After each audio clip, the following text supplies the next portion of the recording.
Selamat pagi menjelang siang, para pendengar dimanapun Anda berada, kembali menemani Anda dalam program spesial Mutiara Kolbu, tambah ilmu, tambah iman, tambah amal insya Allah. Dan puji syukur di kesempatan hari ini kembali menemani Anda kurang lebih 1 jam bersama kajian yang sangat luar biasa, insya Allah bisa menambah ilmu pengetahuan untuk kita semua. Dan di kesempatan hari ini para pendengar sudah hadir di tengah-tengah kita ya, bersama Ustadz Aryadi SH. Assalamualaikum Pak Ustadz. Waalaikumsalam warahmatullahi wabarakatuh. Iya, bagaimana kabar hari ini? Alhamdulillah sehat. Alhamdulillah sehat, Masya Allah. Setelah sekian lama ya Pak Ustadz tidak Iya, bersua, akhirnya kita bisa jumpa lagi. alhamdulillah masih bisa Mudah-mudahan bertemu. hari ini banyak keberkahan yang selalu menghampiri Amin kita ya ya. rabbal alamin. Amin ya Rabbal Alamin. Baik para pendengar dimanapun Anda berada, kali ini bersama Ustadz Aryadi yang tentunya mengangkat tema, insya Allah ini bertepatan dengan suasana yang sebentar lagi akan kita hadirkan ya, yaitu 10 Muharram, di mana di tanggal 10 Muharram ini ada banyak kisah-kisah yang sangat luar biasa. Salah satunya adalah kisah Nabi Ayub ya Pak Ustadz. Benar Nah, sekali. ya para pendengar kita akan coba dengarkan sedikit kajian berkenaan dengan kisah Nabi Ayub seperti apa. Kita simak bersama Ustadz Aryadi SH. Silakan Pak Ustadz. Bismillahirrahmanirrahim. Alhamdulillah assalatu wassalamu ala Rasulillah wa ala alihi wa sahbihi wa man tabi'ahu wa mawala amma ba'du. Subhanaka la ilma lana illa ma 'allamtana innaka antal alimul hakim. Rabbi shrah li sadri wa yassir li amri wahlul 'uqdatam min lisani yafqahu qawli. Puji syukur kehadiran Allah Subhanahu wa taala. Shalawat dan salam kita haturkan kepada junjungan kita Nabi Muhammadin sallallahu alaihi wasallam. Wassalam. Para pendengar setia radio BKM dimanapun Anda berada, beserta Mbak Yola yang menemani kita hari ini, mudah-mudahan kita semua diberkahi, dirahmati Allah Subhanahu wa taala Amin. sebagaimana para nabi-nabi terdahulu Allah rahmati, Allah tolong di 10 Muharram atau di bulan mulia ini. Saat ini kita sedang berada di bulan Muharram, bulan mulia, bulan yang penuh dengan berkah. Masya Allah. 2 hari atau 3 hari yang lalu kita melaksanakan 1 Muharram tahun baru Islam. Alhamdulillah setelah kita laksanakan, insya Allah sebentar lagi, ini hari Jumat, Jumat depan itu sudah masuk 10 Muharram. Betul. Yang 10 Muharram ini merupakan hari yang juga dimuliakan oleh Allah Subhanahu wa taala. Di 10 Muharram Nabi Musa alaihissalam Allah selamatkan daripada kezoliman Fir'aun. Tadi kita awali Rabbi shrah li sadri wa yassir li amri, itu merupakan doanya Nabi Musa alaihissalam. Ketika Nabi Musa singkat cerita terdesak, kita ambil intisari ceritanya, terdesak dan dia berada di pinggir lautan. Apa kata Allah? Lemparkan tongkatmu, terbelah lautan. Nabi Musa menyeberang bersama kaumnya. Ketika Musa telah berhasil, Fir'aun masih di tengah-tengah lautan. Allah tutup kembali lautannya dan setelah Allah selamatkan Nabi Musa alaihissalam, Allah tenggelamkan Fir'aun. Itu terjadi di 10 Muharram lebih kurang seperti itu. Kemudian ada cerita-cerita lain seperti Nabi Ibrahim alaihissalam yang saat itu beliau dizolimi oleh Raja Namrud, raja yang zolim. Ketika Nabi Ibrahim alaihissalam diikat, kemudian dikumpulkan kayu bakar, hendak dibakar Nabi Allah Ibrahim. Apa kata Allah? Kuni ya naru barda wa salaman ala Ibrahim. Wahai api, jadilah dingin untuk Nabi Allah Ibrahim alaihissalam. Dan Allah selamatkan sampai tungku apinya habis, tidak bersisa sedikit pun. Tapi Nabi Ibrahim tidak mengapa, tidak apa-apa, masih seperti manusia biasa. Tidak sedikit pun mutung atau gosong bagian kulitnya. Dan itu Allah selamatkan Nabi Allah Ibrahim pada 10 Muharram, seperti yang insya Allah akan kita hadapi. Kemudian ada juga Nabi Ayub alaihissalam. Nah, ini cerita kita mungkin hari ini. Nabi Ayub alaihissalam itu lebih kurang mendapatkan atau menderita akan bala, musibah, penyakitnya selama 18 tahun lebih kurang. Begitu lama. Makanya kisah Nabi Ayub alaihissalam ini begitu inspiratif dan begitu istimewa sebenarnya. Beliau mengalami sakit-sakit yang luar biasa sampai-sampai beliau itu tidak pernah berdoa, "Ya Allah sembuhkan penyakitku." Beliau tidak pernah. Saking sabarnya beliau menerima bala yang diterima oleh beliau. Dan Allah sembuhkan, kalau kita singkat cerita, sembuhkan penyakit beliau itu berada di 10 Muharram. Jadi memang 10 Muharram ini memang hari yang sangat spesial, hari yang sangat mulia. Makanya ketika Allah menyelamatkan para nabi-nabinya, orang-orang yang mulia di 10 Muharram, kita pun diperintahkan Allah untuk menyelamatkan anak-anak yatim piatu di 10 Muharram tersebut. Kita disuruh menyantuni anak-anak yatim piatu di 10 Muharram. Makanya apa kata Rasulullah, "Ana wa kafirul yatim kahataini fil jannah." Aku dan orang-orang yang mengurusi ataupun mengusap ataupun memperdulikan anak yatim, kahataini fil jannah, menunjukkan dua jarinya seakan-akan begitu dekat dengan telunjuk dan jari tengah. Istimewanya orang-orang. Maka 10 Muharram mari kita isi dengan hal-hal yang begitu istimewa. Ketika Allah menyelamatkan hidup kita, maka kita pun jadikan hidup kita untuk menyelamatkan orang lain. Khairun nas anfa'uhum nas, sebaik-baik manusia adalah manusia yang bermanfaat untuk manusia yang lainnya. Para pendengar setia dimanapun Anda berada, kalau kita kembali ke cerita Nabi Ayub alaihissalam, Allahu ibtalahu bi arba'ati umurin, faqdi malihi wa waladihi wa tamrizi wa tamziqi jasadihi wa hajri jami'in nas lahu illa zaujatahu. Jadi kami tidak terjemahkan secara detail Mbak Ella ya. Kita ambil penjelasannya saja. Allah menguji Nabi Ayub itu dengan 4 macam cobaan. Jadi bukan hanya satu berbentuk penyakit saja, bukan. Allah uji 4 macam cobaan. Yang satu adalah pertama, hartanya habis. Beliau ini adalah seorang raja, seorang yang kaya raya, tapi Allah uji hartanya habis. Selesai hartanya pada itu. Wa waladihi, dan dia punya anak-anak dan anak-anaknya pun wafat, meninggal dunia. Ketiga, hancur tubuhnya. Ini penyakit, baru bagian dari penyakit. Kemudian yang keempat adalah semua manusia menghindar dari Nabi Ayub kecuali adalah istri yang paling mencintai beliau. Jadi 4 musibahnya Nabi Ayub alaihissalam. Apa kata Allah di dalam hadis yang lain? Idza ahabballahu 'abdan ibtalahumul huzni. Kalau Allah mencintai hambanya, pasti Allah akan kiriman berupa ujian-ujian yang untuk menguji keimanan seorang hamba tersebut. Fa innahu kana lahu min asnafil mali ibilun wa bakarun wa ghanamun wa filatun wa himarun. Nabi Ayub ini dari segi harta, beliau mempunyai beberapa macam hewan ternak, onta, sapi, kambing, gajah, keledai dan lain sebagainya. Wa kana lahu khamsumi'ati fidanin yatsba'uha khamsumi'ati 'abdin. Dan beliau ini punya 500 ladang, artinya 500 hektar lah, lebih kurang seperti itu kita bahasakan. Dan 500 pekerja.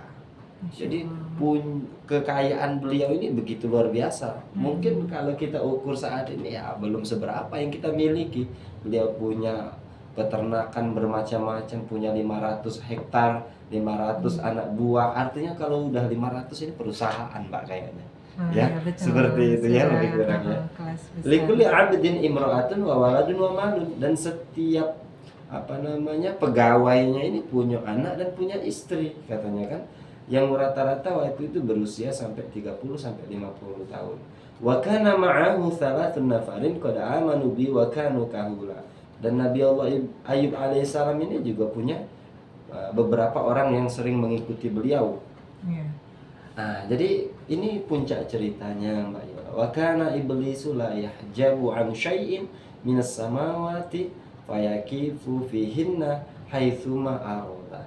Iblis adalah makhluk yang tidak terhalang oleh apapun dari langit. Ia dapat menetap di sana kapan saja yang ia inginkan. Fasami'a sholatal malaikati ala Ayub fahasadahu. Jadi ketika malaikat itu memuji-muji Nabi Ayub, Ayub, engkau paling dermawan. Ayub, engkau begitu baik terhadap orang-orang. Engkau begitu rajin ibadah. Engkau selalu sujud. Malaikat ini memuji Nabi Ayub, seorang nabi yang mulia, memiliki harta, kedudukan dan akhlak yang mulia, ibadah yang begitu taat. Apa kata ketika itu malaikat memuji-muji, fasami'a, ya. Para iblis ini mendengar pujian itu, dan iblis ini merasa iri terhadap pujian malaikat kepada Nabi Ayub. Wa qala ilahi nazartu fi 'abdika Ayub fawajadtuhu syakiran hamidan. Iblis ini menghadap Allah. Ya Allah, katanya, aku melihat ada seorang hambamu yang selalu dipuji dan dia penuh bersyukur kepadamu dan dia selalu bersujud kepadamu, katanya. Ala walau ibtalaitahu la raja'a an syarkika wa ta'atika. Itu wajar dilakukan oleh nabimu Ayub alaihissalam. Dia punya harta, dia punya anak, dia punya istri, dia punya kejabatan, kedudukan. Bagaimana kalau seandainya ambil sedikit, ya Allah, apakah masih bersyukur dia kepadamu? Seperti itu. Ini bayangkan loh, iblis yang meminta langsung kepada Allah untuk menguji Nabi Ayub alaihissalam. Faqala Allahu lahu intaliq faqad sallattuka ala malihi. Apa kata Allah? Wahai iblis, silahkan engkau hancurkan hartanya Nabiku Ayub alaihissalam. Kita lihat apakah dia tetap beriman atau tidak kepadaku. Wa qala lahum qad sallittu ala mali Ayub alaihissalam wa qala li'ifrid minha i'til ibil wa ru'atiha fahriqha. Tsumma ja'a iblis ila Ayub fawajadahu qa'iman. Kemudian singkat cerita, iblis hancurkan peternakan milik Nabi Ayub alaihissalam dengan istilah virus, dengan istilah angin dan lain sebagainya yang kita tidak mengerti bagaimana cara iblis itu sendiri. Pada saat itu hancur, habis semua peternakannya. Kemudian iblis datang kepada Ayub, wahai Ayub, lihatlah peternakanmu sudah habis saat ini, katanya kan. Peternakanmu habis, dan iblis menemukan Nabi Ayub sedang dalam keadaan qaiman yusalli, yaitu sedang keadaan sholat. Faqala lahu ahraqatin nar ibilika wa ru'ataha. Ya Ayub, katanya lagi sholat ini diganggu sama iblis. Jadi wajar kalau kita itu sholat kadang-kadang nggak khusyuk, ya wajar. Ya, Nabi aja seperti itu. Ketika Nabi Ayub sholat, datang iblis, wahai Ayub, itu ihtaraqan nar, itu peternakanmu sudah terbakar semua, habis, katanya kan. Apa kata Nabi Ayub? Wa qala Ayub, Nabi Ayub menjawab bisikan iblis, alhamdulillah huwa a'taniha wa huwa akhadaha. Alhamdulillah, Allah yang memberikanku hewan ternak itu dan Allah pula yang mengambilnya. Masya Allah. Begitu istimewa, Pak. Ini masih lumayan panjang ya waktu kita masih. Kita teruskan. Tsumma fa'ala mithla dzalika bil ghanam wa ru'ataha. Tsumma ja'a ila Ayub wa qala lahu nasafatir rih zar'aka fahamidallah wa ansa alayhi. Tsumma qala iblis sallitni ala waladihi. Nah, kemudian singkat cerita, ternakan habis, hartanya hancur Nabi Ayub alaihissalam. Kemudian Nabi Ayub ini datang kepada Allah lagi. Ya Allah, aku gagal, katanya, mengaku seperti itu. Aku gagal, tolong kasih aku satu kesempatan untuk menguji Nabi Ayub lagi. Oh silakan, kata Allah, aku beri engkau kuasa untuk berbuat apa saja terhadap anak-anak Nabi Ayub alaihissalam. Nah, kemudian intoliq qad salattuka ala waladihi fa dhahaba ila waladihi. Iblis datang kepada anak-anaknya, wa zalzala bihimul qasra. Kemudian iblis ini mendatangkan angin yang menggoncang-goncang rumah seperti gempa seperti itu, ya. Wa qallabahu alaihim famatu jami'an. Sehingga rumahnya Nabi Ayub ini terrubuh, hancur, dan anak-anaknya meninggal semua. Ini ujian Nabi Ayub alaihissalam begitu istimewa, begitu luar biasa. Famatu jami'an, semua anak Nabi Ayub meninggal dunia. Tsumma ja'a Ayub wa akhbarahu bimauti waladihi. Kemudian iblis datang menemui Nabi Ayub, wahai Ayub, lihat rumahmu hancur, anak-anakmu mati semuanya. Apa kata Nabi Ayub? Fastaghfar. Kemudian Nabi Ayub mengangkat tangan, astaghfirullahalazim, ya Allah, ya Rabb, ampuni dosaku. Mungkin ini karena perbuatan dosaku yang kurang bersyukur kepadamu atas nikmatmu selama ini. Iblis langsung ciut waktu itu, langsung ciut. Berarti saya gagal dong kalau begini. Buktinya dia malah bertambah dekat kepada Allah, malah meminta ampun, mana tahu ada salahnya, bukan menjadi lupa. Kemudian datang lagi kepada Allah Subhanahu wa taala. Ya Allah, aku gagal, kata iblis. Ini proses iblis menggoda manusia yang paling susah, yang paling sulit, yaitu Nabi Ayub alaihissalam. Apa kata Allah? Iblis minta lagi, salatni ala jasadi, beri aku kuasa untuk membuat penyakit di tubuh Nabi Ayub. Apa kata Allah? Salatuka, silakan kau buat penyakit ghaira qalbihi wa lisanihi wa aqlihi, kecuali 3 hal yang engkau tidak aku izinkan, yaitu 1 hatinya, 2 lidahnya, 3 akalnya. Karena 3 hal ini adalah milikku, kata Allah. Tubuhnya boleh kau kuasai, ya, matanya boleh kau kuasai, apapun boleh kau kuasai, kecuali hati, lidah, dan akal. Nah, ini kesempurnaan manusia ini memang ada di sini, Mbak. Kalau hatinya rusak biasanya semuanya. Kalau hati rusak, lidahnya ikut rusak, akalnya pun tidak sempurna. Biasa seperti itu. 3 hal kata Allah. Fadhahaba ila Ayyub fawajadahu sajidan. Iblis datang ke Nabi Ayub dan dilihatnya Nabi Ayub itu dalam keadaan sujud.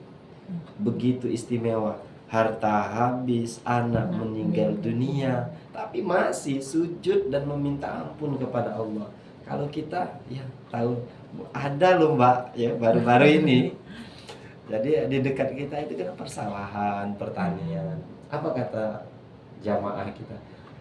Ketika melihat sawahnya habis dimakan hama, ya Allah, kenapa hama selalu memakan sawah saya? Kalau ada Tuhan lain, saya pakai Tuhan lain. Ya. Astagfirullahaladzim.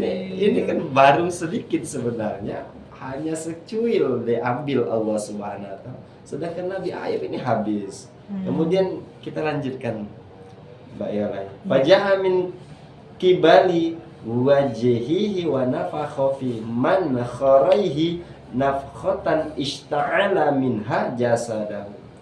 Kemudian iblis ini mendatangi Nabi Ayub.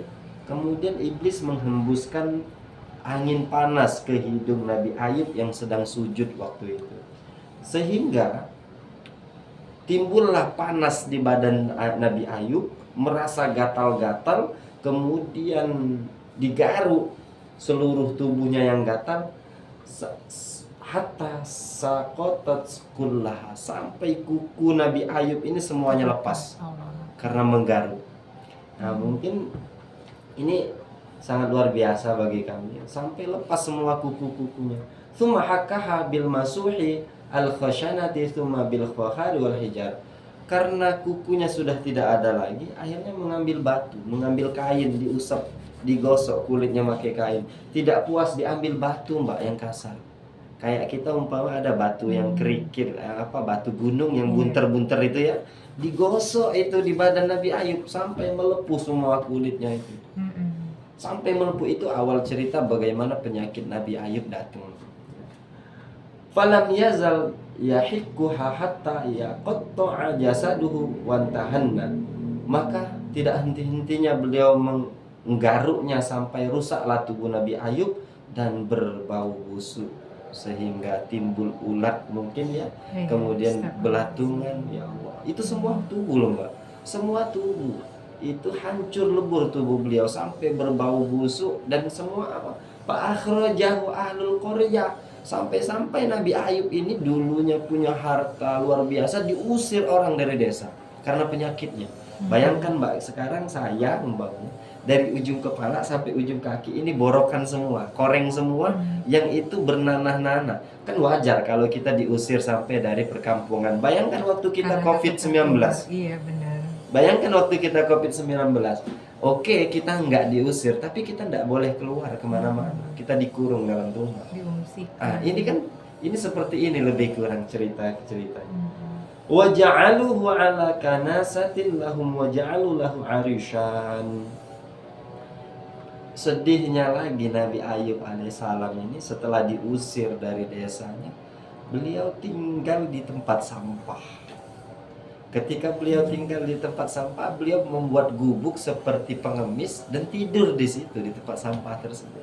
Ini seorang Nabi Allah, tapi beliau tidur di tempat sampah. Nauzubillah ya. Kalau bukan karena kuasa Allah, mana mungkin seorang manusia mampu melaksanakan. Kalau bukan seorang Nabi, mana mungkin melaksanakan hal seperti ini. Wa hajarun nas kulluhum illa zaujatahu al-musammata rahmah. Semua manusia menjauh dari Nabi Ayub alaihissalam kecuali satu orang yang tidak menjauh dari beliau, yaitu istrinya yang bernama Rahmah.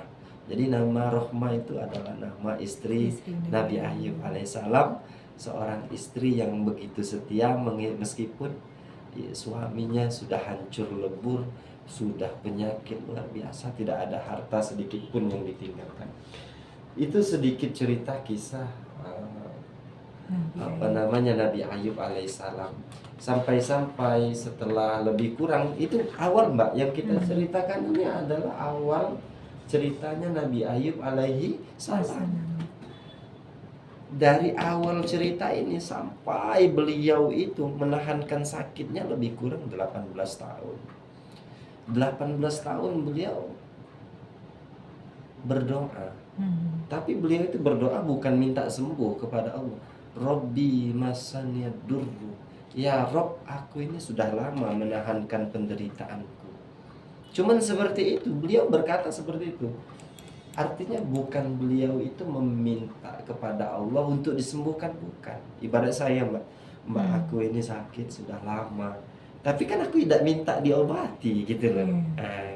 Jadi Nabi Ayub alaihissalam seperti itu, dia tidak meminta kepada Allah untuk disembuhkan. Karena malu, apa kata Nabi Ayub? Aku malu meminta disembuhkan kepada Allah, sedangkan nikmat yang Allah berikan sejak kecil begitu sempurna sampai aku saat ini. Begitu sempurna, begitu istimewa. Maka kalau kita berkaca di 10 Muharram yang akan mulia ini, Allah sembuhkan akhirnya penyakit Nabi Ayub alaihissalam, itu secara total Allah kembalikan hartanya, Allah kembalikan kedudukan Nabi Ayub alaihissalam di tengah-tengah masyarakat, itu adalah di 10 Muharram. Makanya insya Allah kita akan berkumpul di hari yang begitu mulia.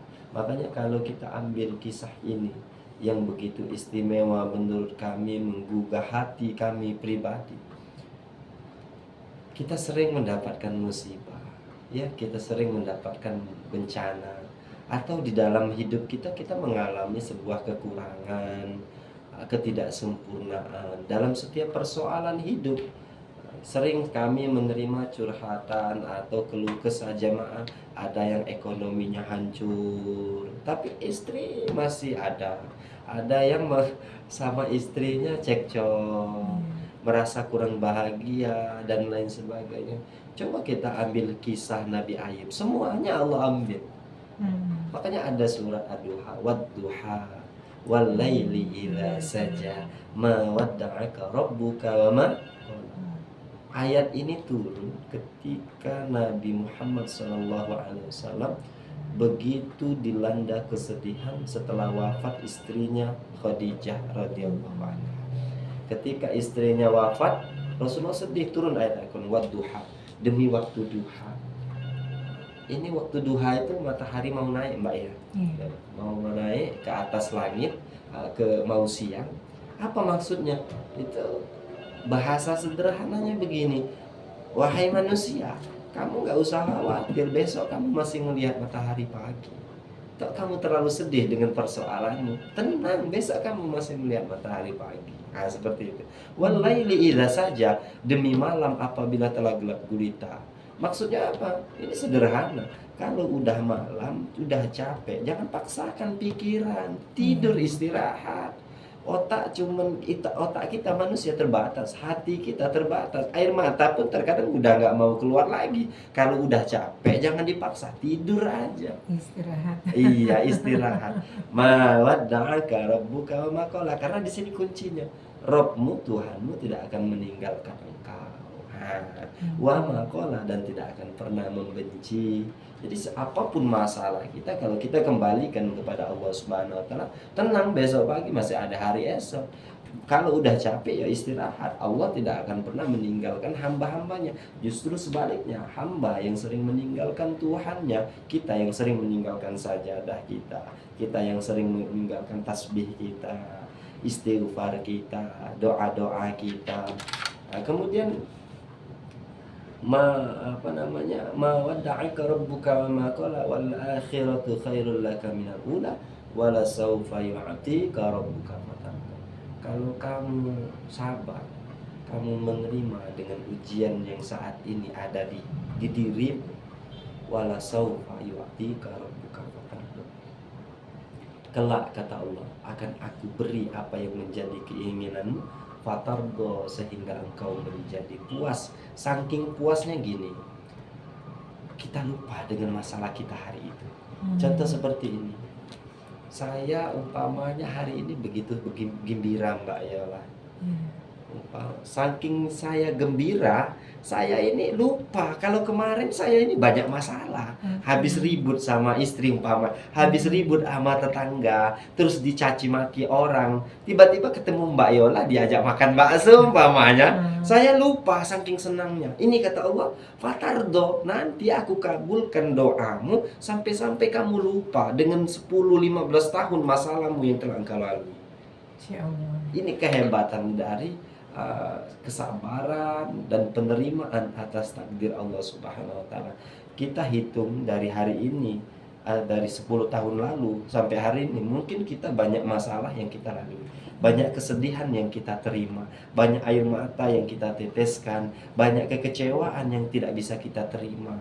Dada kita sempit, hati kita gelisah, pikiran kita tidak tenang, tidur kurang nyenyak. Apa kata Allah? Kalau kamu sabar dan kamu menerima, wala saufa yu'tika rabbuka fatardo, akan aku beri pengkabulan doamu ini fatardo, sampai-sampai kamu lupa dengan masalahmu 10 tahun yang lalu.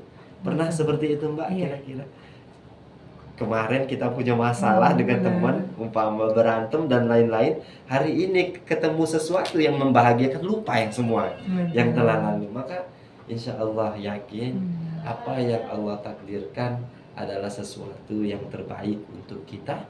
Apa yang Allah telah gariskan adalah hal yang istimewa untuk kita. Apa kata Allah? La yukallifullahu nafsan illa wus'aha. Allah tidak akan membebani hambanya kecuali Allah tahu hambanya mampu. Allah tidak mungkin membebani Nabi Ayub dengan begitu beratnya penyakit 18 tahun, kecuali Allah tahu Nabi Ayub mampu. Kan kita terkadang belum memiliki itu mengalami kekecewaan, tapi Nabi Ayub setelah memiliki kehilangan itu lebih kecewa daripada kita. Karena setelah memiliki hilang hartanya, itu lebih kecewa daripada orang-orang yang belum memiliki sama sekali. Maka mudah-mudahan para hadirin, para pendengar setia radio BKM yang dimuliakan Allah Subhanahu wa taala, kita bergembira di 10 Muharram ini adalah gembira yang istimewa. Allah selamatkan Nabi Musa alaihissalam, Allah selamatkan Nabi Ayub atas ujian-ujiannya, Allah sembuhkan penyakitnya. Nabi Ibrahim alaihissalam dari bakaran api, Allah selamatkan pula. Dan ada yang paling tua ceritanya adalah Nabi Adam alaihissalam. Allah pertemukan lagi dengan istrinya Hawa di Jabal Rahmah adalah 10 Muharram. Mudah-mudahan kita semua mendapatkan berkah 10 Muharram tersebut. Nah, itu pembukaan materi saya Mbak Yola. Mungkin ada tanya jawab, kita udah setengah jam lebih kurang. Baik, terima kasih banyak kepada Ustadz Arya Desa. Apa yang sudah disampaikan ini Masya Allah sekali ya, bercerita tentang kisah Nabi Ayub yang kesabaran tidak pernah habis ya. Ini menjadi sebuah cerminan pada diri kita, Masya Allah. Jadi sabar itu memang kuncinya, seperti yang disampaikan Ustadz berkenaan dengan kisah dari Nabi Ayub yang punya kesabaran yang sangat luar biasa, tidak habisnya. Oke. Baik, terima kasih banyak kepada Ustadz Arya Desa dengan apa yang disampaikan hari ini. ini. Sebelum ditutup, Pak Ustadz mungkin ada sebuah kesimpulan dari kajian ini. Nah, kesimpulannya begini. Kalau kita menyimpulkan cerita cukup Mbak ya. Kemungkinan kita menyimpulkan hikmah yang kita ambil bahwa Muharram ini adalah bulan di mana Allah menyelamatkan nabi-nabinya, orang-orang yang Allah sayang. Nah, kita mintalah kepada Allah agar kita di Muharram ini diselamatkan oleh Allah Subhanahu wa taala dari bala musibah kita, persoalan hidup kita, kesulitan kita, dan ketidakadilan dalam hati dan pikiran kita merasa akan hidup kita tersebut. Nah, kalau seandainya kita meminta pertolongan tersebut kepada Allah, mudah-mudahan dengan mulianya bulan Muharram ini Allah akan muliakan pula kita. Ada beberapa amal ibadah yang perlu kita lakukan di bulan Muharram. Satu, sholat. Kedua, di 10 Muharram ini Mbak ya. Satu, puasa di tanggal 9 dan tanggal 10, Kamis dan Jumat boleh. Kemudian sholat malam diperbanyak. Ketiga, menyambung silaturahmi. Keempat, ziarah ke orang alim, ke ulama, silaturahmi ke kiai, ke ustadz ustazah, boleh ya.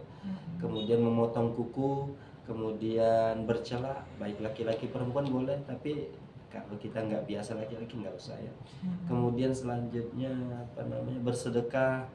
Selanjutnya lagi setelah bersedekah, mengusap kepala anak yatim, maksudnya menyantuni anak yatim. Nah, ini amalan-amalan kita. Kemudian terakhir ada satu tambahan, Al-Ikhlas, yaitu surah Al-Ikhlas itu 1000 kali dibaca pada hari 10 Muharram atau pada malam 10 Muharram. Artinya malam Jumat atau hari Jumatnya boleh dibaca. Surat Al-Ikhlas dibaca sebanyak 1000 kali. Apa tujuan amal-amal kita ini? Mudah-mudahan dengan amal yang kita lakukan, dengan keutamaan 10 Muharram, Allah berikan pertolongan terhadap hidup kita di dunia ini, baik urusan agama, urusan dunia, ataupun urusan akhirat, baik urusan pribadi kita atau urusan keluarga kita, baik urusan keluarga kita ataupun urusan anak-anak kita, tetangga kita, dan keluarga besar kita. Dan kesimpulannya adalah harapan mudah-mudahan Allah Subhanahu wa taala mendengar semua doa kita dan kita dijadikan hamba-hamba yang bertakwa, soleh dan soleha, beruntung dunia dan akhirat. Cukup Mbak Yala ya. Kami tutup. Billahi taufiq wal hidayah. Assalamualaikum warahmatullahi wabarakatuh.